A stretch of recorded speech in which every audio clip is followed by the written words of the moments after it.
Una ka ng kamote, wala pang due date. Magdidima, baka pagtawanan ka ni judge yan. Oh. Diba? So, maliwanag, wala kayong alam sa batas. Oh.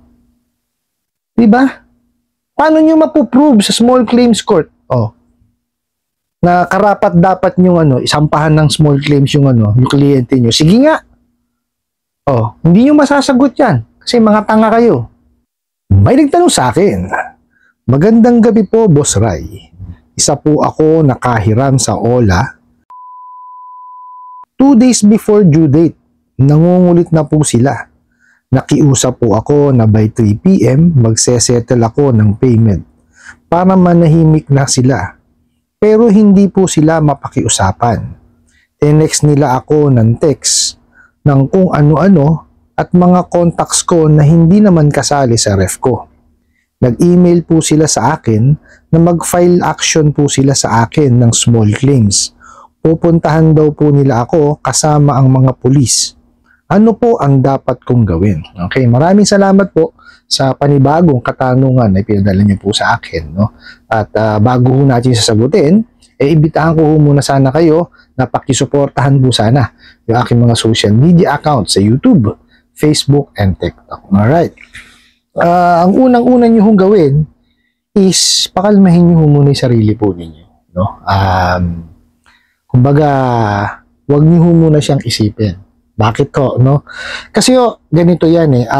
Ito ho yung dahilan talaga kung bakit ako busit na busit dito sa mga ahente ng mga online lending apps na to. Okay. Kasi nakita nyo, ha? 2 days bago dumating yung due date po ninyo, no? Nangungulit na sila at pinipilit kayong sa pagbayarin. Para saan pa yung due date? Bakit kailangan yung ganunin? Sige nga, tatanungin ko kayo, mga abusadong ahente ng online lending apps. Diba? Para saan pa yung due date? Kung hindi nyo naman susundin, wala naman problema na i-message nyo o tawagan ninyo. No? 2 days before the due date, 1 day before the due date. Pero pag nag-confirm, kagaya nung ginawa ng kliyente, sabi 3 PM magbabayad. Di antayin nyo yung 3 PM. Diba? Na kayo ng kamote. Wala pa nga yung due date kung ano-ano ng mensahe pinagpapadala nyo. Pati yung mga mga ninakaw yung contact details sa kanyang phone book. Pinagme-message nyo. Ano kinalaman sa utang nun? Sige nga. Alam nyo ba't ako na galit sa inyo, ha? Pati tuloy kasi kami na matitinong maniningil na dadamay sa inyo natatypecast. No? Pati kami. No? Akala tuloy ng mga kliyente namin, no? Parehas kami, no? Ninyo, ng mga abusado. Tintik kayo. Katino-tino naming maningil, pati kami tuloy, nadadamay. Kaya ako busit na busit sa inyo, eh. Paano ayusin yung paniningil, anak ng kamote? Napakaliwanag. Ano ba definition ng due date? Diba? Tapos tatawagan nyo 2 days before the due date para singilin nyo, para kulitin nyo. Tapos pagka hindi kayo nasunod, tatawagin nyo na yung mga nasa contact list. Puro kayo bugok. Mario Josep kayo? Wala talaga kayong pagkatino no? Mario Josep. Tapos, i-email nyo, hindi pa tapos yung wala pa yung due date. Gaganituhin nyo, i-email nyo na kagad. Magpa-file kayo ng action. Anong action? Parang ganyan, hindi nyo mapuntahan, pupunta pa kayo sa korte, tsaka wala pang due date. Mario Josep, yung mga pagsasampa ng kaso, dapat yan, ginawa nyo muna lahat ng hakbang para masingil yung kliyente ninyo. Bago kayo makapagsampa ng kasong sibil. Sasabihin mo, magpapail ka small claim. Sige. Paano magsampa ng kasong small claim? Sige nga, kung alam mo. Wala kang alam dun. Turgisto. Nakakanginig kayo ng laman eh.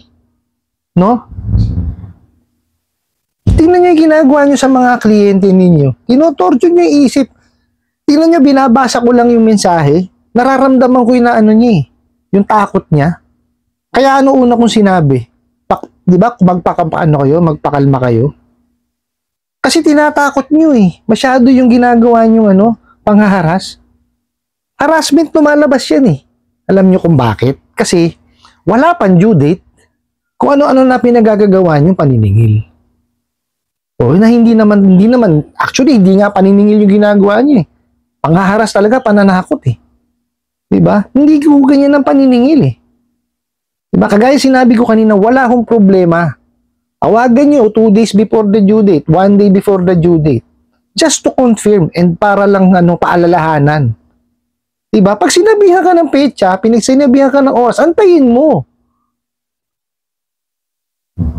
Ka ng teteng, sinabihan ka ng alas 3, hindi ka pa makatulog. Oh. Bakit pagka ba, lumagpas yun, ano mangyayari sa'yo? Magugunaw ba ang mundo mo? Ha? Grabe kayo. Ibang klase yung ginagawa nyo kawalang yan doon sa mga kliyente ninyo. Ha? Kaya ako busit sa inyo. Sabi ko nga sa inyo, pag ako may nalaman, sa labas may nakita ako, talagang babatukan ko. Pag nalaman kong ahente ng abusadong online lending apps, talagang babatukan ko agad. Kaya pag nakita nyo ako, tumakbo na kayo. Ganyan ako kabusit sa inyo. Hindi kayo. Sinisira nyo yung yung larangan ng paniningil, yung tamang paniningil eh. Katagal ko nang ginagawa to, 25 years. Oh. Tapos kayo gaganyanin nyo lang, sisirain nyo. Hindi ko maintindihan sa inyo kung anong klaseng pag-aalaga ang ginawa sa inyo ng magulang nyo eh. Kulang kayo sa aruga no? Mariosep kayo. Tama bang ginagawa nyo sa kliyente nyo yan? Oh.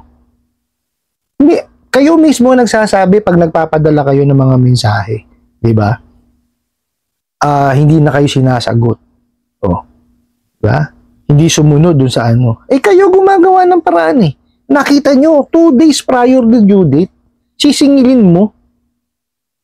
Tatakutin mo ng ganun, papadala ka ng email na magpa-file ka ng na small claims, legal action. Una ka ng kamote, wala pang due date. Baka pagtawanan ka ni judge yan. Oh. Diba? So maliwanag, wala kayong alam sa batas. Oh. Diba? Paano nyo mapuprove sa small claims court? Oh. Na karapat dapat nyo isampahan ng small claims yung yung kliyente nyo. Sige nga. Oh, hindi nyo masasagot yan. Kasi mga tanga kayo. Wala kayong pagkatino. Mag-aral muna kasi kayo. No, pag-aralan, napakarami yung matututunan sa internet ngayon. No? Nasa SEC naman lahat nasa website ng SEC. Oh, andun yung mga memorandum tsaka batas. Basahin nyo. Kayo ng kamote? Puro kayo pananakot. Ano nangyayari tuloy sa inyo? O binabayaran ba kayo? Hindi. O, di ba? Sa tingin nyo, magtatagal yung kumpanya nyo pagka ginanyan nyo ng ginanyan yan.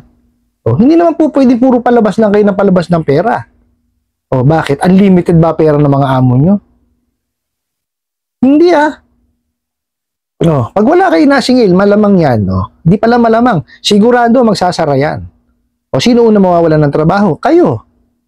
Mga abusadong ahente ng online lending apps. O, ba't sunod kayo na sunod? Diba? Maningil kayo na maayos. Kausapin nyo na maayos. Hindi lahat nakukuha sa tapang. No? Tsaka kung matatapang talaga kayo, puntahan nyo sa bahay yun ng tamang pamamaraan ng paniningil. Hindi yung kung ano-ano pinagsasabi ninyo. Sinisira nyo yung yung isip ng tao eh. Tinotorture nyo eh. Oh. Sige nga, pagka tinorture yung utak ng tao, ng mga kliyente ninyo, ano nangyayari? Nakakapaghanap buhay ba ng maayos? Pagka ba tinakot nyo, ano nangyayari? Nakakapasok pa ba? Oh. Diba kung ano-ano pumapasok sa isip, natural. Tinatakot nyo eh. Oh. Kung ano-ano pinagsasasabi nyo. Kesyo ganito, may mangyayari sa ganito, may ganyan. O natural, iisipin kung anong mangyayari sa kanya, pati yung kapakanan ng pamilya niya. O sa tingin mo, makakapag-concentrate pa sa ano niya yun? Sa pang-araw-araw niyang ginagawa yun? O, paano kayo mababayaran? Di ba? Wala kayong sentido komun eh. Puro kayo bobo. Kaya ako busit talaga sa inyo. Paulit-ulit nga sabihin ko sa inyo. Huwag magkukrusan landas natin, talagang babatukan ko kayo. Dami niyong inabuso. Dami niyong winalangya. Makabatok man lang ako. Talagang bibit-bitin kita sa police station. May malaman ako na na ahente ka ng OLA at abusado ka. Ay sinasabi ko sa iyo. Ewan ko kung ano gawin ko sa iyo. Huwag ko kayo makakasalubong. Grabe kayo. Tapos pagka nawalan kayo ng trabaho at sa amin kayo nag-apply, sigurado, puro batok dinabutin sa akin. Nakakabuisit kayo. Mariusip. Hindi ko maintindihan kung anong klaseng aruga ginawa ng magulang nyo sa inyo eh. Para ganyan ninyo yung mga kliyente ninyo eh. Diba? Kaya ganda-ganda nitong ganitong hanap buhay. Oh, pinipirwisyo nyo. Natatypecast pati kami, matitino kaming naniningil. Oh. Akala ng mga kliyente namin, parehas nyo. Mga abusado. Oh. Di ba? Ayan ang kamote. Doon sa nagpadala ng katanungan, pakalmahin nyo lang ho yung sarili po ninyo. No? Tapos kung hindi nyo siya kayang bayaran ng buo, pag-ipunan nyo, tsaka nyo bayaran. One time. Okay po? Sundin nyo na lang po kung ano yung nakasaad po sa ceiling on interest rate. Kung ang utang nyo po is 10,000 pababa at hindi lalagpas po ng excuse me po, ng 4 months, o sundin nyo po kung ano yung sinasabi sa ceiling on interest rate. 15% per month lang po yun. Excuse me po. Okay, yun lang o gawin nyo, bayaran nyo yun.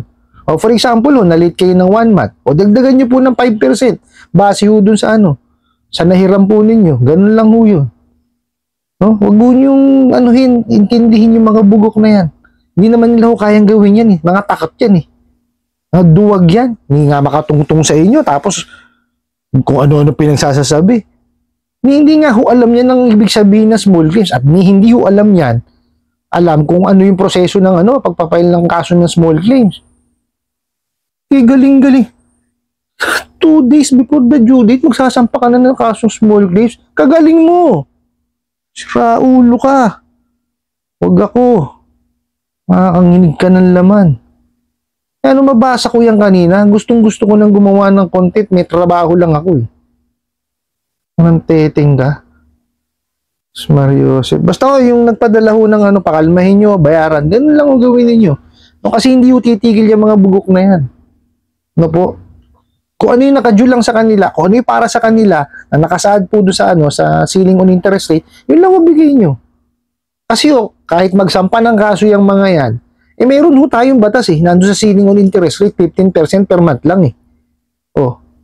Pagka lumagpas ho kayo ng isang ng wari, di kayo nakabayad sa takdang oras, within 1 month, 5% lang po idadagdag, base dun sa nahiram nyo.